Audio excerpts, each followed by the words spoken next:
Hi hello viewers, இன்றைக்கி நீங்கள் பார்க்க போகிறது வந்து பார்த்தீங்கன்னா 6x5 சோஃபா கம்பெட்டு. இதனுடைய ஃபியூச்சர் இப்போ பார்க்கலாம். நம்ம இதில் வந்து பார்த்திங்கன்னா சோஃபாவாக வந்து பார்த்திங்கன்னா அவங்க 3 பேர் உட்காரலாம். அடுத்து உங்களுக்கு பெட்டாக கன்வெர்ட் பண்ணுறோம். இதில் வந்து பார்த்திங்கன்னா polish customise, colour customise with storage எல்லாமே இருக்குது. ஸ்டோரேஜ் ஆப்ஷன் இருக்குது. பெட்டு வந்து பார்த்திங்கன்னா 2 பெட்டு வரும். இதை 5க்கு 6ன்றதுனால உங்களுக்கு இது 2 ஸ்டெப்பாக யூஸ் பண்ணலாம். படுக்கிற ஆப்ஷன் வந்து பார்த்திங்கன்னா ஹஸ்பண்ட் அண்ட் ஒய்ஃப், ஒரு குழந்தை படுக்கலாம். உங்களுக்கு படுக்கும்போது 2 பேர் படுத்து ஃப்ரீயாக நம்மளுக்கு இடம் வந்து ஃப்ரீயாகவே இருக்கும். இப்போ வந்து பார்த்திங்கன்னா பெட்டாக கன்வெர்ட் பண்ணிடலாம்.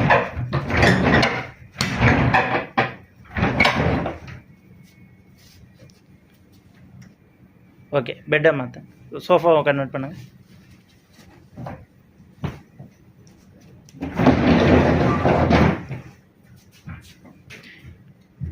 ஓகே.